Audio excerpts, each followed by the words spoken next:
Okay, I would say we start. Nice. Okay. Perfect. Everyone is in? Hello. Hello. Okay. Warm welcome to all of you to our first Manta Capital live webinar. The topic today will be tokenization in the times of pandemic, and I'm your host, Juergen. Generally, a warm welcome to all the panelists and also to all the people around the world. It's great to have you here. And before we start, I will give you a short rundown. So we will start with a fireside chat, and it will take approximately around 45 to 50 minutes. And after that, we will have the possibilities to answer as well some questions. Those who are attendees have on the bottom of their window a small Q&A icon. There they can ask questions. I have to say up front, we will not be able to ask all the questions, but we will select like 3 to 4 questions out of this. What else will happen during the live session? We will give you a little bit tasks to do. So we will pull up like, I think it's 3 to 4 pools where people can vote on certain topics which we are discussing during the live chat. So before we start, I would like to hand over the word to Christian, who is the co-founder and a partner of Manta Capital. And please, Christian. Well, good afternoon or good evening, everyone. I'm sitting here in Vienna. I'm delighted to welcome such a great panel on behalf of Manta Capital Partners. We are meeting in indeed extraordinary times. So when we talk about unprecedented economic circumstances, then if it has ever been true, then it is true under this current crisis, I guess. We've seen an incredible shutdown that led to an economic halt in many of the major economies of the Western world. And today everyone asks the question, okay, when will this stop? How will this go ahead? And what effects will this have on the economy of the world as a whole? Now, we are going to discuss today tokenization. And one big question is, what can tokenization deliver in these times? And I guess most of the panelists and many of the attendees we have here today all over the world, or at least the Western world. I guess most of Asia is asleep by now. What can tokenization deliver? And it might well be that this is let's start like this. One thing for this year is for sure. We will see a raise in capital need when we look at the markets today, and we will see less capital in demand.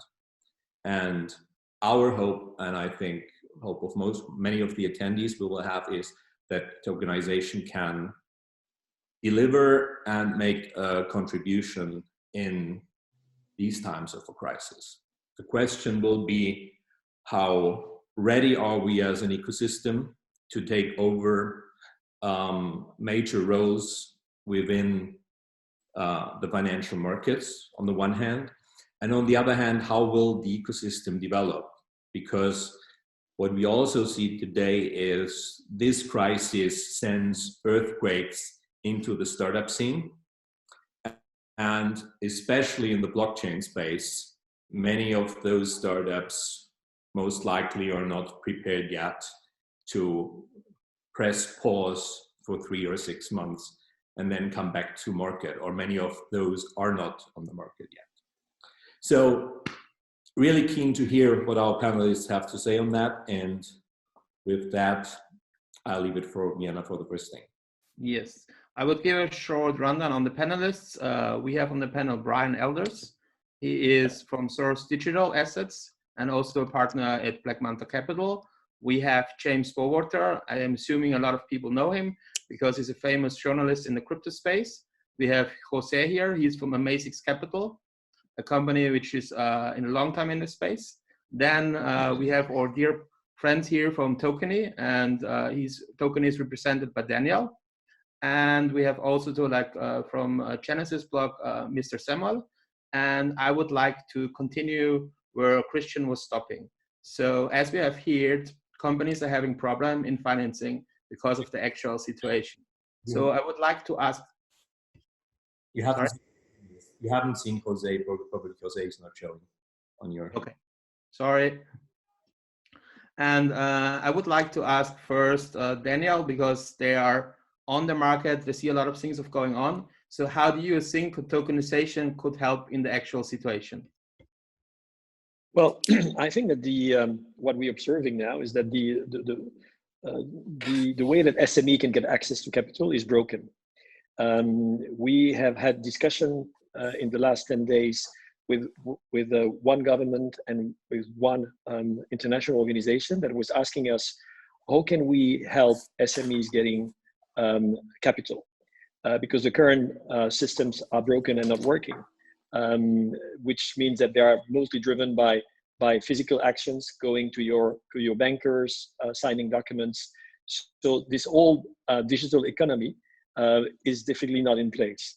And this is obviously something we have already witnessed, that the distribution side was going more and more into a digitalization form, but the back office was still very analog.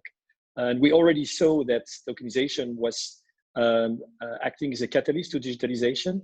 But the reality is that it is maybe true for certain numbers of companies that are already active in one way or the other in fintech. But for the rest of the company, this is not the case. And the company that are suffering the most today are retail shops, small companies that are not digital in essence, right? We realize also that those are the companies that are the most vulnerable to an exceptional event such as the one now that is happening. Exceptional event that is happening such as the one now, because they obviously have very little liquidity available on hand. And in just 2-3 weeks, we have seen company. I just heard today this company in France called André, which is a retail for shoes that has declared bankruptcy. They existed for 150 years. They have 600 people, well regarded in the industry, long-standing relationship with their bankers. Nevertheless, they didn't have the capital that enabled them to continue.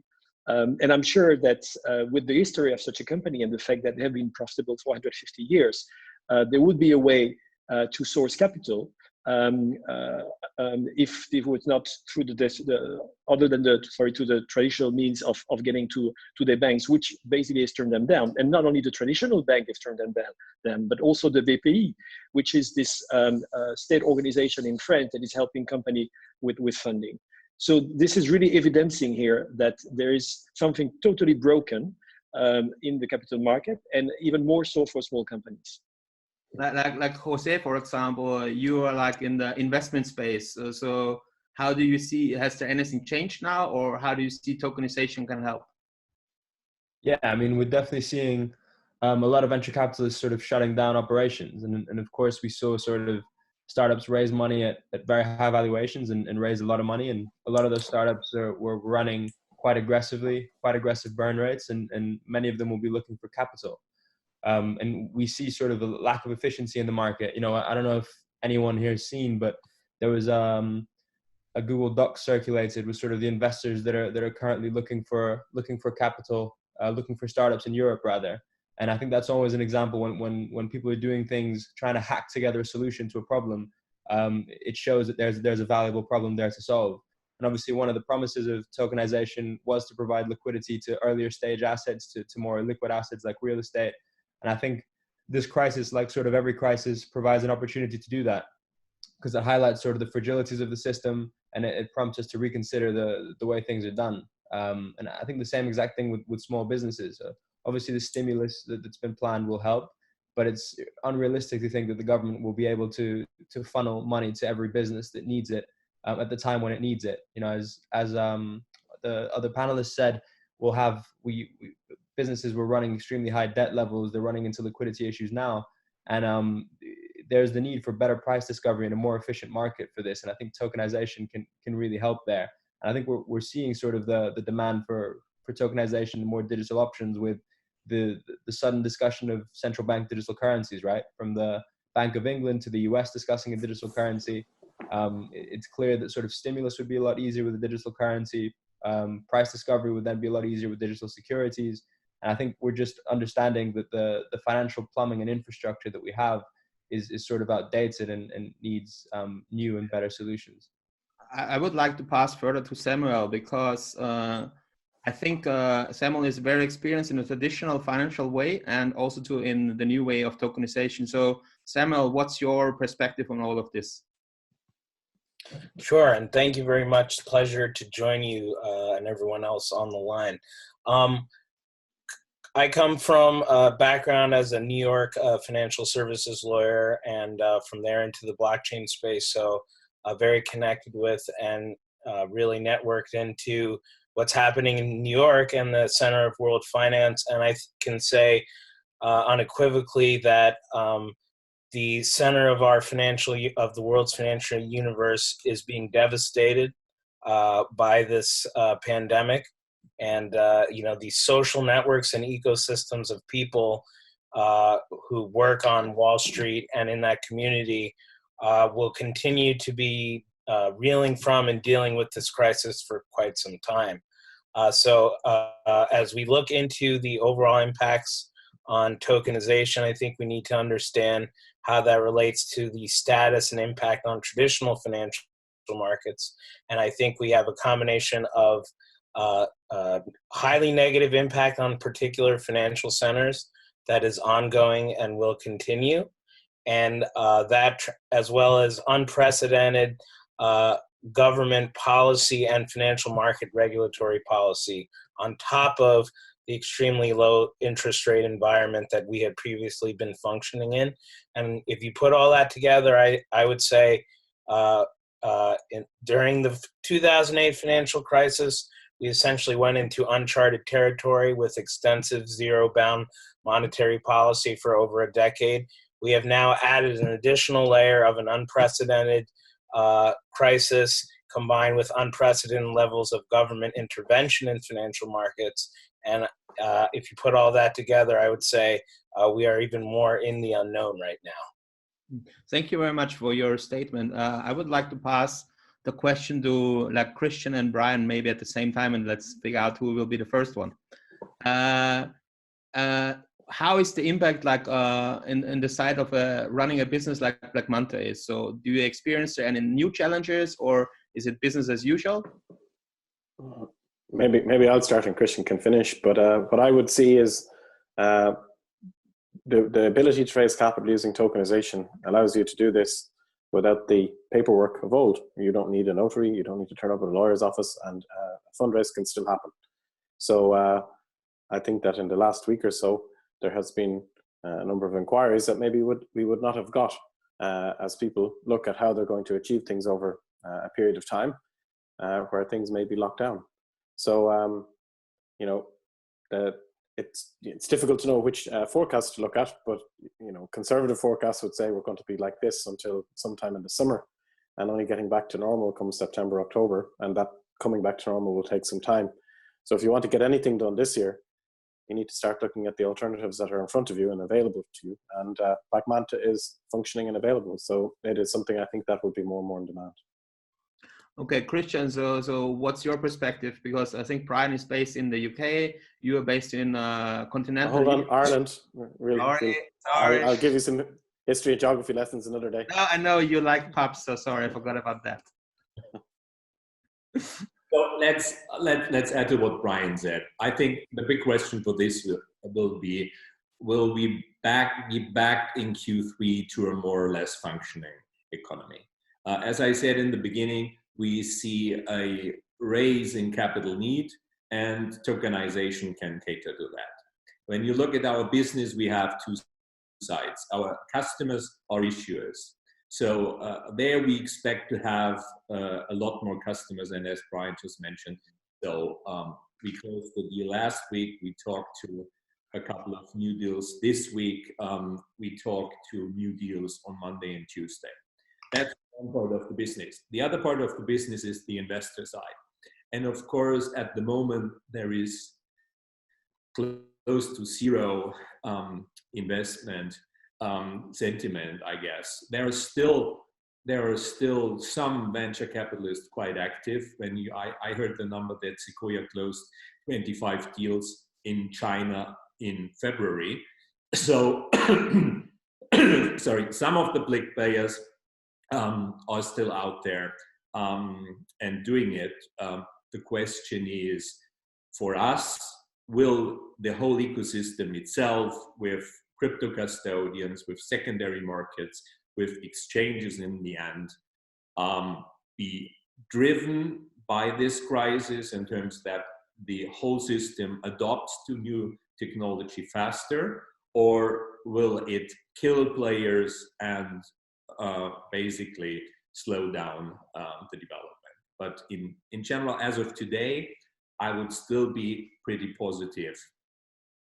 As you mentioned, like people are afraid and I think one lesson what we learned, it's as we see here, as we do here, it seems like crisis brings one thing forward which made our civilization survive, which is being able to adapt and change.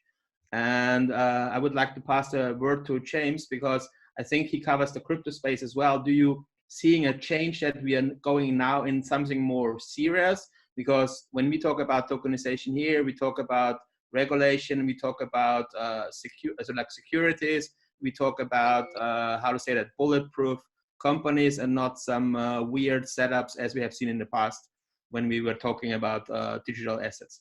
Yeah, I mean, I think, look, I mean, I think that I wrote in 2018, August, I think, that the world was on pathway to having a pretty horrible economic situation, probably 2020, 2021. We saw a lot of the ICO hype going through and lots of craziness then. And I think that, and then we entered into crypto winter, and we've had a lot of thinning of the herd, but then this virus has come in very left field and acted as an accelerant, like a really massive accelerant to the whole situation. Mm-hmm. So I think that it's it's not just a wake-up call, but the thing I wrote about in 2018 that I was worried about is that we wouldn't have the infrastructure and all the tools in place to be able to react. And I think that everyone's now wishing, aren't they, that we had that. So we were talking earlier, Jason was talking earlier about, the central bank digital currencies. And if they had those, I mean, if the Bank of England had that as a tool today, we wouldn't be having this, excuse my French, shitstorm in the UK where, banks, the legacy banks have been interrupting the flow of aid to businesses that desperately need it. So, you've got this triple whammy of pain that's happening, and I think that that could have been avoided. But that being said, could it have been avoided because we didn't have the infrastructure to be able to do it? So yeah, it's a bit of an interesting one. It's an interesting one for sure. I would like to pass as well the word to Samuel, because Samuel, you are very active in the, I call it always the traditional crypto space, but you're also looking like into the more serious one. So is it for you the experience that because like I personally made the experience that if you talk about tokenization, it's always has a little bit in traditional finance connotation towards cryptocurrencies, ICOs. Is this something which will go away, or is it just the situation at the moment and we have to live with it, but over the time we will improve and people understand what tokenization really is about? Well, I think that everyone, all of the panelists, and I would assume everyone tuned in, is bullish and is a strong believer in the tokenization story over the long run. Of course, with long run analysis, it's a question of how long does it take. I think the question right now is what was the baseline and how is that baseline impacted by what has occurred? I think the baseline was a combination of unsophisticated understanding of the underlying infrastructure and technology story. And of course, if you're starting from that, baseline, it's always harder because you need to get over the hump of explaining what this can do and why it's so special. And then you have from that as well a sort of reasonable skepticism, I would say, about certain core components of the story, particularly with respect to technology and infrastructure around the secondary market. When you're talking to folks in financial markets, as in all crises, the question is, where's liquidity? And it will continue to be the case that with respect to the evolution of this part of the universe, that question will always be asked, where's the liquidity? And the more that the industry and the overall story is able to provide an adequate answer and to provide a better answer in times like these, per what we were just talking about, then I think that will accelerate the timeline for adoption and use. Mm-hmm. So you say you want to add something here, or?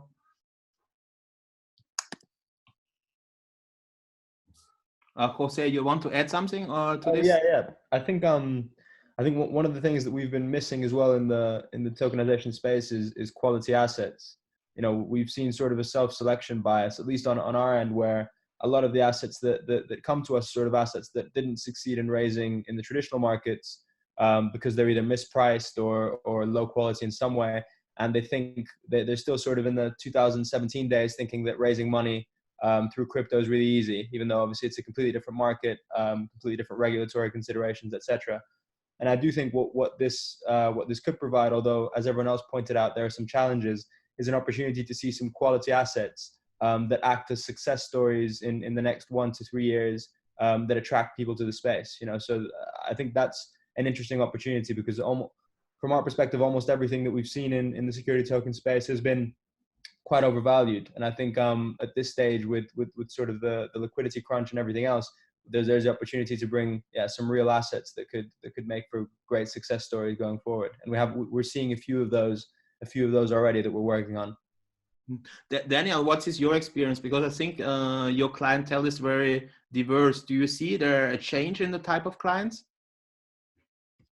Well, obviously, there is a change simply because the tokenization is not delivering upon expectations. But I think it's rather normal.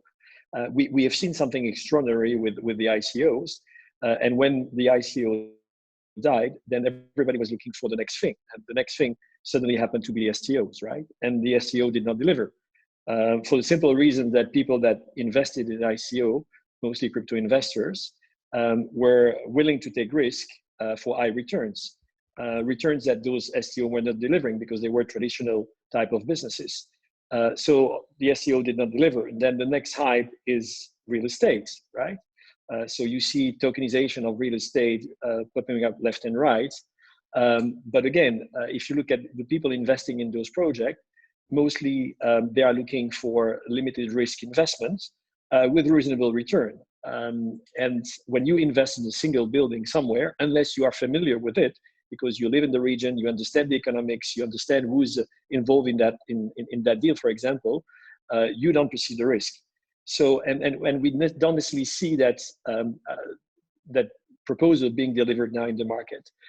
I think the value, for instance, of what you're delivering, like Manta, in the market is bringing quality assets, as it was mentioned before. You do a job in selecting those assets, in guaranteeing to those investors that the risk is limited and the opportunity is real. At the end of the day, if you look at everything that the regulator has been putting in place for the last 100 years, is about protecting investors. And a lot of that is either moving away with the technology, part of it because obviously the risk is carried by the infrastructure, such as the counterparty risk, execution risk, payment risk, but the risks associated with assessing an asset still remain. The technology is not addressing that. So we need to indeed have companies that are willing to spend time in selecting those assets and delivering quality assets to the market. If you don't have quality assets, you will have disappointed investors, and disappointed investors leads to disappointed regulator, and therefore more regulation. So I think that we need to accept that that we have to be more selective on the asset that we're bringing into the market. And from that angle, we see more and more IM projects that understand that, if you want to convince investors, you need to come with the same type of information. You need to deliver strong KPIs. You need to have a strong team. All the elements, obviously, that any project need to attract investors. So basically, you're saying that the quality was the issue in the beginning, because simple projects which were doing an ICO were thinking they're doing now an STO, and I think those rebaked ones were a disaster. Sorry? Yeah, those rebaked ICOs were a disaster. Yeah. They weren't STOs; they were just fake projects. Repackaged. So Christian, because I think like Black Manta is like one of the core vision of the company to do it with quality assets. So why did you came up with this idea, or why you were already seeing that there's a demand for something like this? Well, I fully agree what Daniel just said. So the first, and the others, the first thing is, we've seen interest from dozens, if not over 100 of potential of STOs over the last half year. And there are probably a handful or a dozen to 2 dozen really more interesting ones we are closely working on. So basically right the week before or in the week of that crisis, we got approval for a first real estate STO in Berlin by BaFin, approval because we needed a investment sheet for retail investors. So we decided to run that now very soon. We're going to run it after Easter, even though the markets are still where they were, and give it a test. And it's a smaller offering of 2 million tokenized of a 10 million project. So we'll run that as a market test. But then we are looking at other potential STOs in the area of funds, real estate funds, and others, which we are going to develop over the course of the next 2 quarters. And there is a lot of interesting business to be done. And I think, as Daniel and Brian mentioned, there is good hope that this kind of crisis will drive also serious business to the fields of tokenization. Brian, I would like to ask you one question. So, everyone is talking about a global financial system as it acts today. What we are seeing at the moment, if you're honest, countries are shutting down their relationship to each other. It's not only happening like what I'm, for example, most disappointed at the moment. The European Union is not acting together. It's more like everyone for its own. So thinking about tokenization, is tokenization something which can provide like a global framework, which is dealing from, let's say, like political interests and government interests? It's a very hard question. It depends on what you're tokenizing. The short answer is yes, but when you get into securities and looking at securities and how they operate, if you're dealing with a security, you're necessarily going to have every issue that goes with any other security in the world. But having said that, you're also making it very easy and very accessible for people to by using the technology to access projects.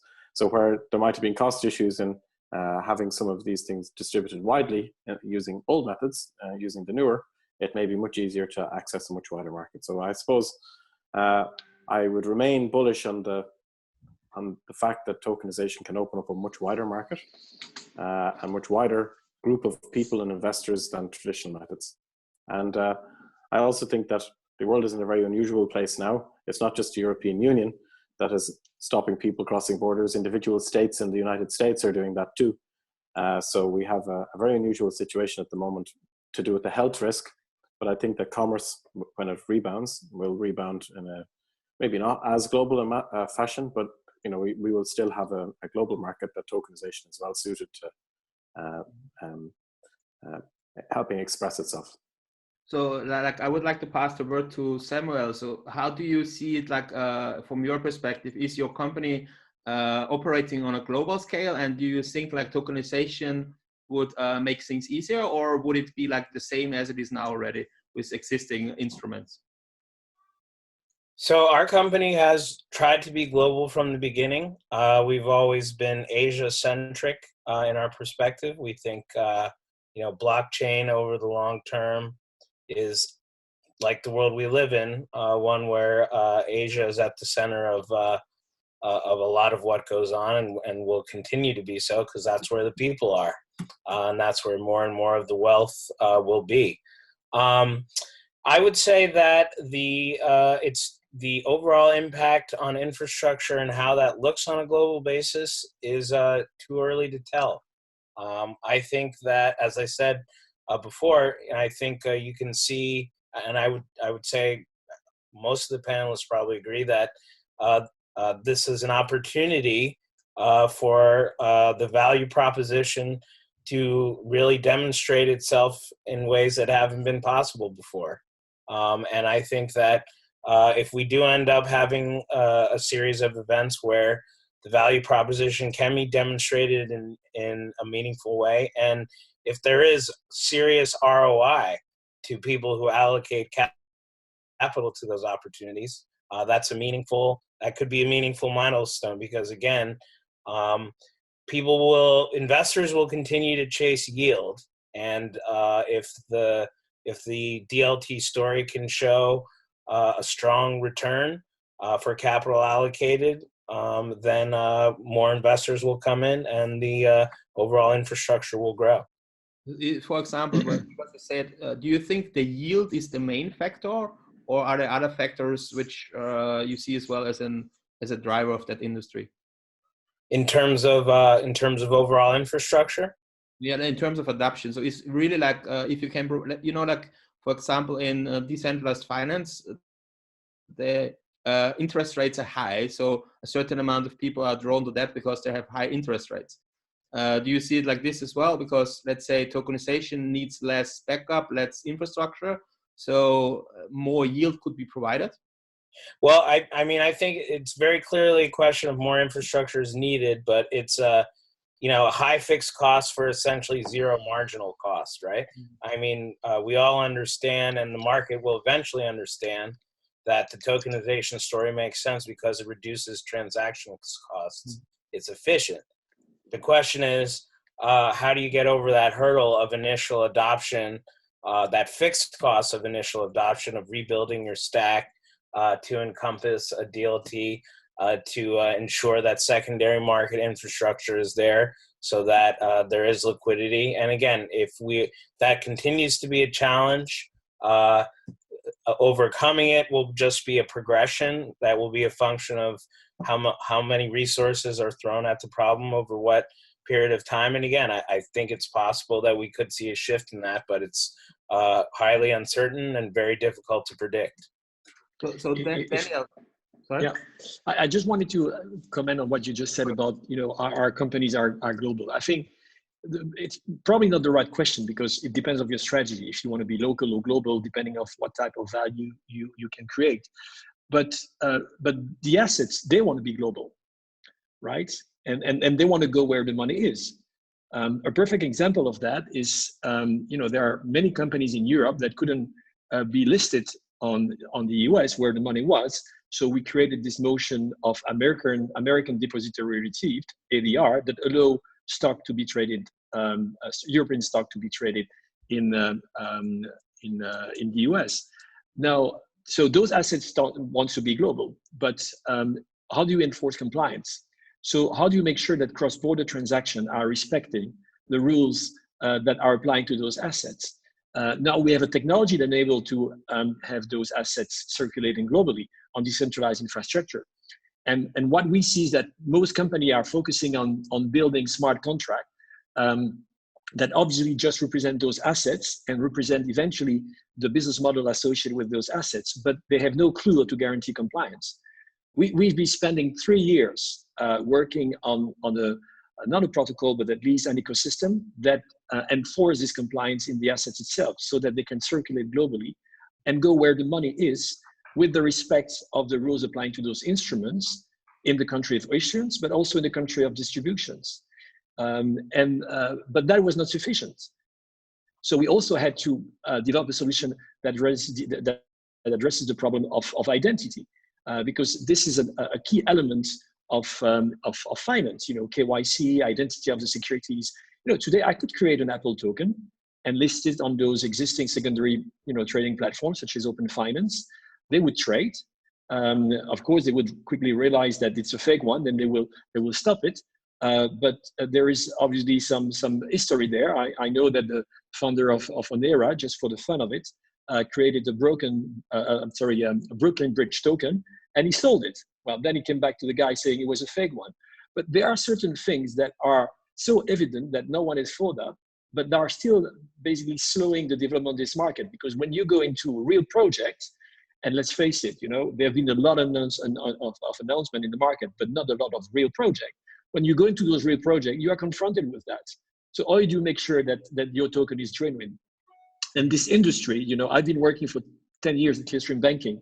And I remember at that time, we were issuing a global note that was representing the security that was picked up by Brinks and put in the vault of the central bank. And obviously that was representing the assets. And from that global note to the retail position, there was a whole value chain of people guaranteeing trust, so that someone could not create a fake security, right? Yeah. And we now have an infrastructure that enables that, but we had not a mean to identify uniquely and genuinely an asset. So there are still a numbers of issues that are related to how this ecosystem must be developed and must build in order to enable those tokens to go where the money is, because they want to go where the money is. Yeah. So I would like to pass the word to James. So what's your perspective on it? Because I think your background is not in banking. Your background is more like in journalism, if I got it correct. Nope, I'm not a journalist.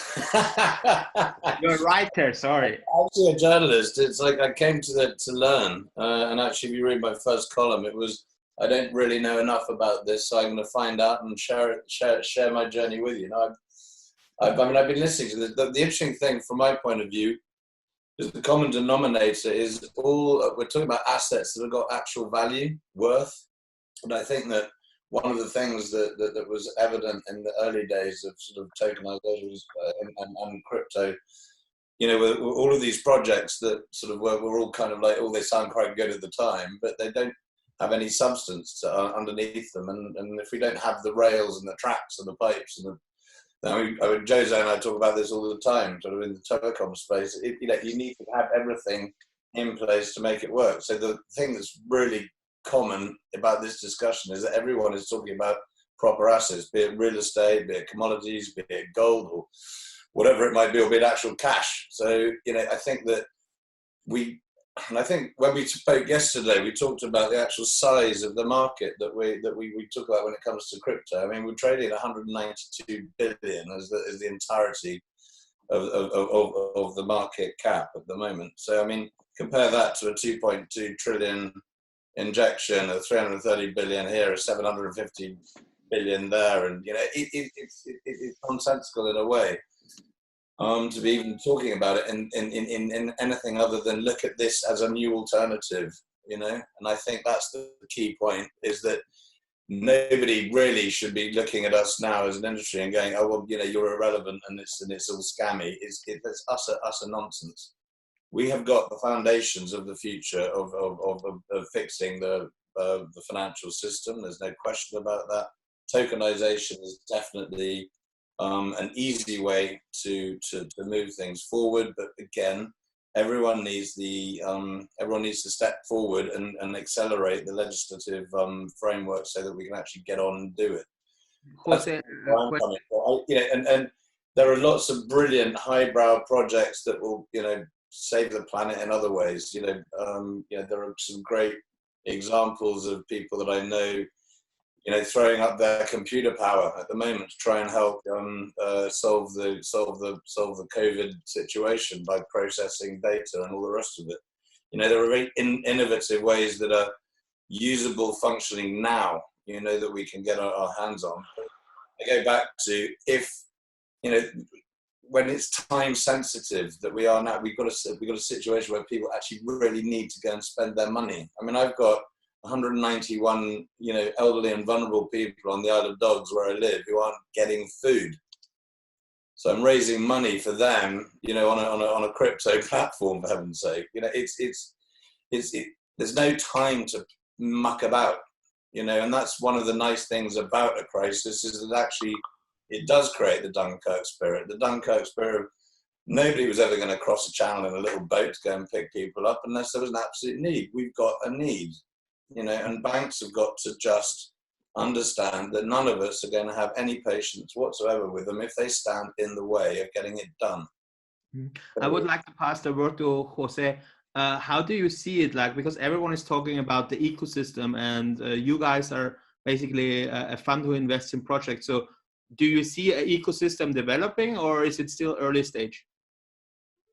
You mean in terms of security tokens, or For example, if you talk about security token, and some attendee mentioned it, the topic is in the air since 2013, and in the beginning we were seeing like all these platforms popping up to issue, but then not much happened. And you know, if you look at the whole market, most people are just providing service from a technical perspective to issue security tokens. But the whole ecosystem around is still very fragile and small developing, let's say this. What's your perspective on this? Yeah, I think that the ecosystem is getting better. It's getting stronger in terms of, you know, 2 years ago we didn't really have proper custody solutions. Now there are some emerging custody solutions that make sense. We still don't really have great sort of legal frameworks for assets, but people like Tokeny are doing a great job with that, and Securitize and a bunch of others in the space. I think from our perspective, we are interested in some of the infrastructure, although we're not sure if a lot of the infrastructure is venture style bets in terms of custody and stuff like that. We see that as kind of a race to zero. Find it difficult to see where the returns will go there. But we look at security tokens just like we look at any other asset. You know, obviously with security tokens, there's sort of the added part that you need to make sure that the link between the security token and the asset is valid, and that there's the same. You know, with equity, it's easy. You know, there's 100 years of case law that clearly define what our rights are as investors. With security tokens, it's a little bit more difficult, and that's why the work that the technical infrastructure is doing is so important, so that we can then start looking at these assets and just looking at the quality of the asset, and if we want to make the investment. I think, as I said before, over time we've seen quite low quality assets in the security token space in terms of stuff that's overpriced, that couldn't raise money in traditional. ICOs rehashed, as some people here said. I think now we're starting to see some better offerings, and I think the crisis will be a good opportunity for these platforms to really launch some great assets that can attract investors. I think also, yeah, you also can see the way that these tokens are being created is not just a reflection of assets, they can actually be assets. And there's been innovations between technology and law going on in a number of countries that bridge some of those gaps that you're talking about. So for example, what I see as a topic which I'm missing here is access, because I can give you some examples. So I looked once into property in Portugal, and you know, there's some specific regulation. It's not easy to get it. And there was one case, I think everyone knows Line. It's a messenger in Asia, and I wanted to invest basically into Line through the Korean stock market. But as a retail investor, it's not that easy to get connected to the Korean stock market. So do we see there that tokenization can help here as well? Like giving access to investments in different regions and different countries, which are now not globalized, let's say this way? I think probably Sam can give some better insight here, but there are issues that are regulatory and issues that are technological, right? And I think a lot of, especially early on, a lot of security token narratives sort of conflated that in terms of, you know, security tokens will provide 24/7 liquidity and all sorts of things that, like the stock market can do that as well. You know, it's not like there's someone there pulling a lever at 9 a.m. and, you know, it's like they have the tech. It's just there's reasons why they trade from 9 to 5 to concentrate liquidity and stop some of the things that we've seen in the crypto markets over the last month, right? With BitMEX liquidations and stuff.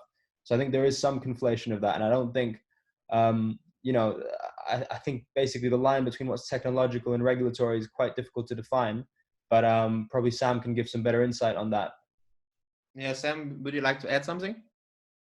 Yeah, absolutely. I mean, I think it's correct to say, particularly with respect to securities, that is, digital assets that are characterized as securities as a matter of whatever law you're talking about, that the regulatory component is incredibly material. And I do think that you are seeing some positive developments, and there are people in the United States, particularly those, inside the Beltway, so to speak, who are have a meaningful impact in pushing for key things. And in particular, folks are probably aware of the SEC's recent proposal to essentially broaden the scope of the exemptions and new pathways for raising larger amounts of capital digitally from a retail investor base in ways that could have a serious impact. Again, the issue is timing, and Washington was slow to begin with. They've essentially became a glacier in this era of partisanship and polarization. And there's no question that the overall political environment in Washington impacts the way government agencies like the SEC do their job. So I think, and it's overall probably a negative. One of the things we will continue to have to focus on the regulatory side is understanding how politics and negative political environments can make that a positive regulatory progression move slower than we would like it to. Christian, do you want to add anything to this? Actually, I'd like to add a couple of things on the issues of compliance, regulation, and legislation. Perfect. And I want to do also a short shout out to our 150 something guests there. You've asked many questions. I'm trying to answer at least two of them now. Sean asked something about why we are compliant, and Daniel asked something why there isn't more volume, and didn't early legislation kill volume. Here is what we do. We are a MiFID compliant multi-STO platform. So we decided to be regulated in Germany. We're one of the few and one of the first firms that got a broker-dealer license from the German financial regulator to basically broker deal investments in a tokenized form. We run it on our own platform that we've created together with our partners from Tokeny. And we deliver, I'd say, lots of compliance here by the huge oversight through the German financial regulator and the German central bank, to which we report on a regular basis. So this experience, just getting this license, has literally been scrutinizing. And we won't jeopardize that license simply by bringing bad underlying assets in a tokenized way on our platform. So in the end, we cater to a platform where we want investors to have great assets to choose from. And the second part, in terms of legislation, strangely, and maybe in contrast to the crypto space, we believe in legislation.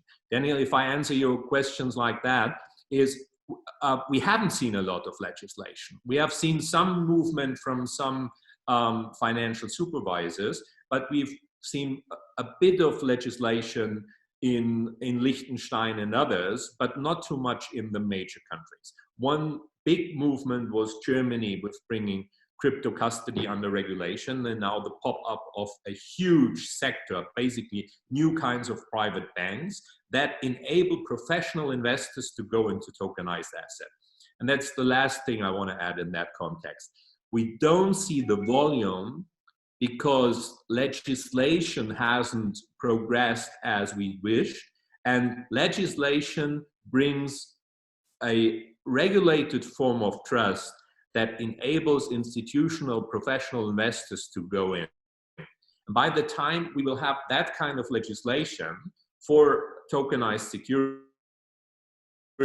we will see big family offices going in with billions of private equity. We will see pension funds and other professional investors going into the space.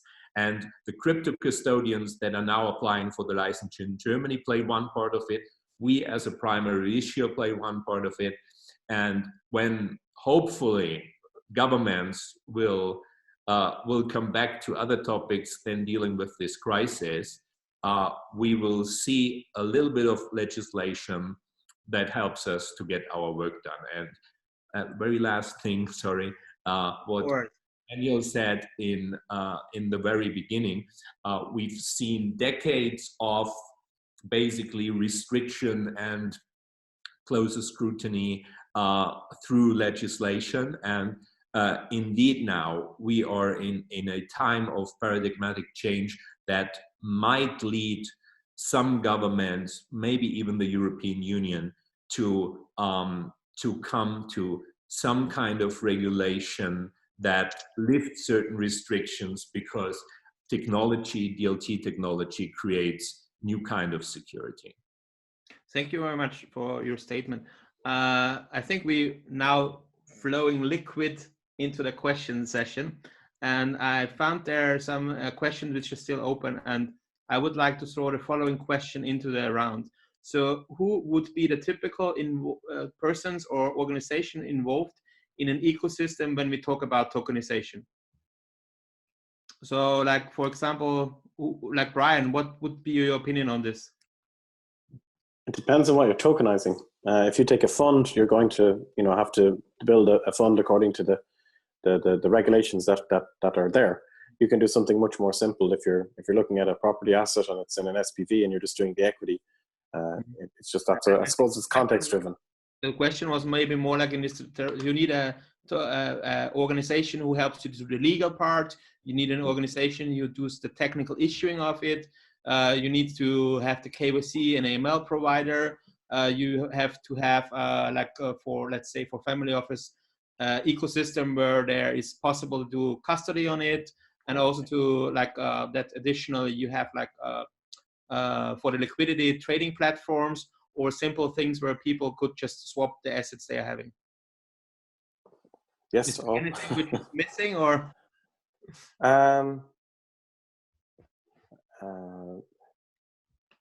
You named them all. Yeah. And probably people then could wonder, but guys, if it is the same ecosystem, what value is it bringing, right? But what people have a tendency to ignore is that, yes, it is the same, more or less the same actor of this ecosystem. Well, the first reason being that for some of them, indeed, there is a regulatory need to have those actors involved, or a compliance requirement from institutional investors to still have a custodian, for instance. But what we don't see, what they don't see is that this ecosystem is turning into digitalization. Like Manta is a very good example of that, right?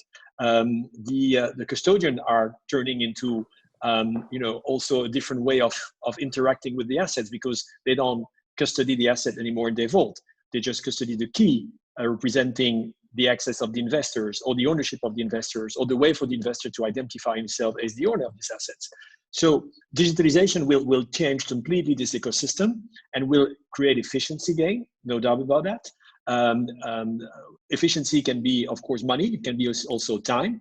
And then as the regulation evolves and recognize that the infrastructure is bringing something that is essential and that could not exist without it, which is the trust, then it will change even further. The EU has been sending a consultation 2 weeks ago to financial institutions. We received this through our shareholder Euronext, asking about their vision on the future role of CSD, Central Security Depositories. So, and this is amazing that in less than a year, because a year ago nobody was talking about digital securities, the EU is asking financial institutions about how they see the role of CSD evolving based on this infrastructure that will, in a way, substitute itself to trusted parties such as the CSD. So as the regulator will realize that the infrastructure can carry the trust, the regulation will evolve, new role will be defined, old role will disappear, and we will further gain efficiencies. Yeah, I think that the way that things are getting built is kind of better, faster, cheaper, safer, and that will win eventually. Like most of us have some sort of smartphone in our pocket, and that's only it's just over a decade old, and it's transformed many industries because it was better, faster, cheaper, better. Yeah, and I think we're at a similar point with digital securities. I think at the moment a lot of the innovation will have to wait a little bit, because people need to want to purchase these things, and we have to start with what people know. and are comfortable to invest in and innovate from there. There are some questions which are going in the direction of, I think, this accessibility, and also it's a kind of a regulatory question. So one is going in this direction. So basically, like equity debt and so on, could you provide insights about how market makers can tokenize the existing big stocks like Apple so that it is easily available for investors? And there's another question which I think fits into that very well, is like, how can a token be multi-jurisdictional compliant? That's already been done, actually. I think, if I remember rightly, some friends of mine, the US Capital Global, were involved in a project where the SpaceX stock, I think, was held in one vehicle, and then that was then tokenized into a whole bunch of other ones. But there, there was a distinct separation between the two, which left SpaceX, as a private institution, and then there were effectively, let's say $10 million worth were then able to be shared by 10,000 people. So I mean, I think there are existing clever ways of doing it that are legal and sensible. But again, as Jose would say, that's a little hack together, isn't it? So Yeah, but I think we're talking about different type of instruments. We have to make the difference between publicly listed instrument and private instruments. If you talk about tokenizing an Apple token through a special purpose vehicle, obviously it probably can disrupt a little bit the value chain, but at the end of the day, it's publicly listed, so it has to go and trade it on exchange. It has to clear on the CSD, and I don't see short term that this will change. I think that we see more and more opportunities for private instruments for which they don't have currently any market. There is no market infrastructure to trade on, and this is where probably short term the market will go towards, because there is a real need. I was seeing a comment earlier on the chat saying, do we really need tokenization? Well, for instruments indeed that are into an infrastructure that is working smoothly and fine, there is no short-term benefit, although long-term benefit will of course derive from improved regulation. But for the other instrument, there is absolutely a need. If you talk about private equity and even companies that are not startup, right? On secondary market, they trade at a premium of 30%. A discount of 30%, right? And this is the type of liquidity premium that if you had market infrastructure and enough critical mass, you could definitely bring down. This is not trivial, right? 30% discount, this is not trivial. So I think that there are low-hanging fruit there in the market for quite a number of companies. Just a figure to put things in perspective. On Euronext Group, there were, maybe in the meantime, some have disappeared, I don't know. There were 1,456 companies listed on the whole Euronext infrastructure on the 7 exchanges, right? There are 400,000 companies in Europe of more than 100 people. So where is the market opportunity? Yeah. So why are we focusing on the Apple-like? And I mean, there are many more opportunities in bringing liquidity to those companies and helping them to access capital at a cheaper cost than going through, those very large investment banks that are certainly efficient, but do not have the capacity to handle 400,000 companies, obviously, and that work at a premium. So basically, you're saying is like as we, like stock markets were not really accessible for everyone like before 1990, 1980, I'm assuming, and it's just a progress that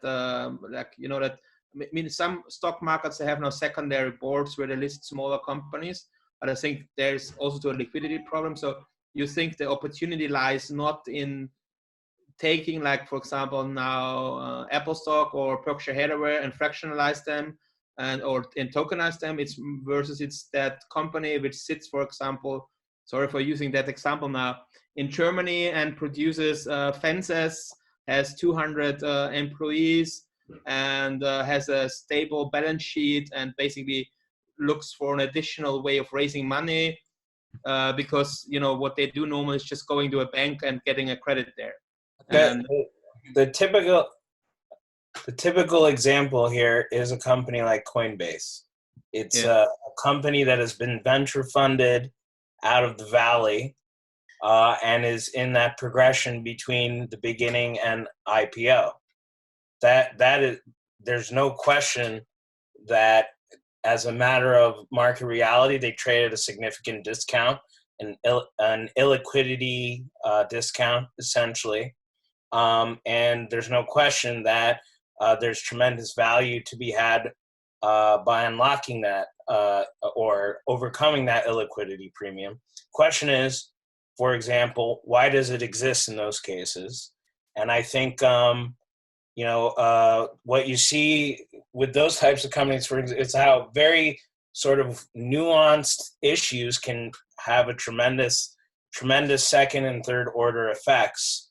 In that case, for example, the primary holdup to digital security secondary market transactions in the United States is the interpretive position of one specific bureaucrat at the Securities and Exchange Commission that controls how and to what extent custodians would be needed for digital securities. It's one person holding up pretty much the entire process.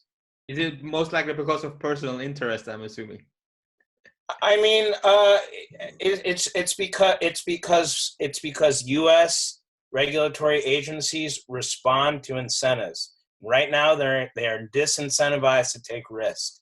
Right. Because if they go out and approve something that's new, the risk for them is their agency will get hauled in front of the House Financial Services Committee. They will be berated and their budget will be impacted. They don't want to be the ones which are unlocking maybe the devil for them. Right, because that's what happened during the financial crisis, right? In 2008, they were all dragged in front of the tribunal for failing. And the other is a market issue, which is a lot of these companies, particularly in pre-IPO companies coming out of the Valley, their documents provide the companies with a veto right over secondary market transfers of shares. So that's an issue that has nothing to do with regulation. That's an issue where the corporate bylaws of a company like Coinbase or Airbnb or whatever, they say, hey, person A cannot trade to person B unless I let you. So how are you going to run a highly liquid secondary market in these shares if no one can make a single trade without the approval of the company? Yeah. Christian, do you want to add anything? No, I think I just wanted to suggest the final round because yes, we're stretching the patience of. I think we still have a lot of viewers, so I was just. Yeah, I think we had in total about 150, 180-ish, maybe with people dialing in and dialing out. I think it gives us great feedback. I think the last poll was that 70-something% are positive that this will drive market adoption, I think was the question. And we also see now simply the interest through the attendees today. I think I think everyone should make a short final statement, but my final statement would be we should do this again soon, maybe with maybe with a focus on our friends from Asia who couldn't join today because we had, together with Sam dialing in from New York, more a transatlantic focus. Let's do it the next time. Messages, Christian. There was some guys in Asia saying they were up and ready because it was very good. There are some sleepless guys in Hong Kong or Singapore. Shout out to them. We also have in the making a specific BMCP.live on the tokenization of real estate, and I think with that we'll be back after Easter. But to my fellow panelists, last words. Yeah, let's start with Daniel.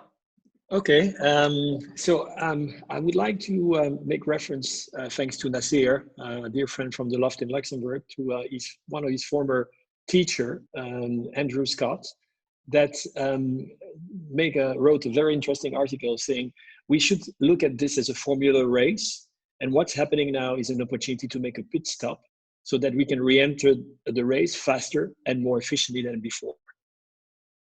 That's a good word. Next one, Samuel. Or James, let's do James, he's on then. Oh, I'm sorry, I was on mute. Thank you very much, it was a pleasure. My takeaway is, in order to make this industry grow, we need to optimize the rules. In order to optimize the rules, you need to understand the process of making the rules, and you need to understand how to take advantage of that process. Okay, next one, James. Well, I'd like to see a lot more traction in getting I talk about the rails, the pipes, the switches, all the stuff that's behind the scenes that is required. So the legislature, all of that stuff needs to be fast tracked now, but in a sensible way, because we know that we can move fast when there is a need. There is a need, so let's get on with it, but do it quickly and do it well. Okay, next one, Brian. I think we have a lot of the building blocks in place now. Yes, rules, regulations, laws, all can be improved, but we have a situation now where most of the building blocks to enable the first deals are there. So what we need is some good deals and some investors who are willing to invest in what's a challenging climate. And I think we can go forward from there as things change in the world. Yeah, and Jose, your last words? Yep. If you have, appreciate the invite. It was really interesting to hear everyone's thoughts. And if anyone has a promising project, security token or otherwise, please come and speak to us, because we're interested in quality assets, whatever form they come in. Okay, Christian, you want to add anything? Then I'm wrapping it up. No, great last words. Maybe last thing, yes, we will provide a recording. We've recorded that session, and give us a couple of days. It probably show up on YouTube. We are just about to create a dedicated channel. We will use the email address you've registered with to send you the invite for the next BMCP.live. If you want, you can unsubscribe at the bottom. If you don't want any more of this. If you want more, there will be more. Thank you very much to the panel. It was, for me, a great afternoon chat, great insights, and I'm just looking at the chat. There is coming some thank yous in. I think we hit a nerve there. And yeah, if there's, I would like to add like one thing. So if there's anyone in the audience which would be interested to have as well a chance to give their opinion, just contact us via contact@blackmanta.capital, and we will get in contact with you, and we'll figure out how you get as well in one of the upcoming BMCP live ones as lot for presenting your ideas on this topic. Stay safe, stay home, and enjoy the weekend. Thank you. So, Thank you very much. Thank you, everyone. bye-bye.